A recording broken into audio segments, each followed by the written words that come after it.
Balcony থেকে ঘরে ঢোকার দরজায় দেখলাম সেই জিনটা দাঁড়িয়ে আছে। এরপর সেই জিনটা আমার অনেক কাছে চলে আসে আর আমাকে বলে, তুমি কি আমার সাথে যেতে চাও? আমি তাকে সাফ মানা করে দিই। এরপর সে একটা মুচকি হাসি দিয়ে বলল, কোনো চিন্তা করো না, আমাদের আবার দেখা হবে। এরপর সে অদৃশ্য হয়ে যায়। বিয়ের দিন বিদায়ের সময় আমার খুব কান্না পাচ্ছিল। আমি আমার ছোট বোন রিনা এবং মাকে জড়িয়ে ধরে কাঁদলাম এবং বেদনাদায়ক কিছু কথা বললাম। কি দরকার ছিল আমাকে এত তাড়াতাড়ি বিয়ে দিয়ে দেওয়ার? আমি কি এতটাই বোঝা হয়ে গিয়েছিলাম? এরপর আমার বর আবির আমাকে নিয়ে চলে এলো শ্বশুর বাড়িতে। আমার শ্বশুর বাড়ি মানে ওর চাচার বাড়ি আর কি। সে বাড়িটা অনেক বড় একটা বাড়ি। বাড়িতে অনেক বড় উঠান এবং বাড়ির চারপাশে সব গাছ লাগানো আছে, কোনো কিছু কিনে খেতে হয় না। সে বাড়িতে আমি একা মেয়ে, আমার বর আর চাচা শ্বশুর। চাচি শাশুড়ি মারা গেছেন অনেক বছর আগে। এরপর আমার চাচা শ্বশুর আর বিয়ে করেননি। তো যাই হোক, আমি ওই গ্রামের নতুন বউ। আমাকে দেখার জন্য অনেকেই আসলো। আজ আমার বাসর রাত। খাটের ওপর বসে জানালার দিকে বাহিরে তাকিয়ে আছি। কিছুক্ষণ পর আমার বর আবির ঘরে ঢুকে। আমি অবশ্য একটু অন্যমনস্ক ছিলাম, তাই সে যে এসেছে আমি তা টের পাইনি। ঘরটা পুরোপুরি অন্ধকার ছিল। চাঁদের আলো জানালা দিয়ে ঘরে ঢুকেছে, এই আর কি। সে এসে খাটের ওপর উঠে আমার সামনের দিকে এসে বসলো। এবার আমি একটু চমকে উঠলাম তাকে দেখে। সে আমার মাথার ঘোমটা তুলে দিয়ে বলল,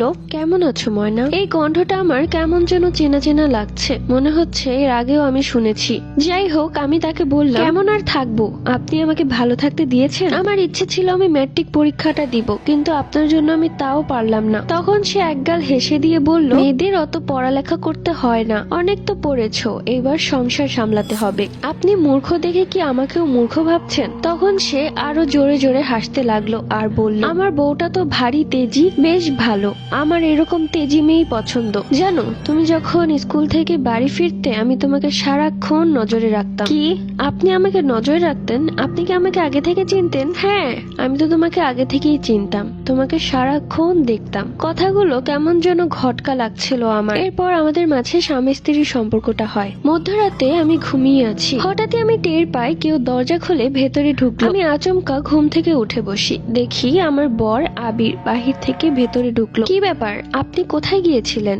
আমি কোথায় গিয়েছিলাম তোমাকে বলতে হবে? নিজের ঘুম ঘুমাও। আমি অবাক হয়ে গেলাম। পুরুষ মানুষ মনে হয় এইরকমই, একবার নিজের চাহিদা পূরণ হয়ে গেলে সে যেন স্বার্থপর হয়ে ওঠে। আমার চোখ দিয়ে পানি পড়তে লাগলো। জানালার দিকে মুখ করে তাকিয়ে কাঁদতে লাগলাম। কিছুক্ষণ আগে মানুষটা কত ভালো ছিল, হাসি খুশি, যেন আমি তার প্রেমে পড়ে গিয়েছিলাম, কিন্তু এখন তার আরেক রূপ দেখতে পাচ্ছি। মনে মনে বাবা মাকে বকতে লাগলাম, কেন সে এইরকম একটা ছেলের সাথে আমার বিয়ে দিল? এই ছেলের সাথে আমি সারা জীবন কাটাবো কিভাবে? সকাল হয়ে গেল, তাকিয়ে দেখলাম আমার বর আমার দিকে তাকিয়ে মুচকি হাসছে। পরবর্তী পর্বের জন্য ওয়েট করুন। Bye bye.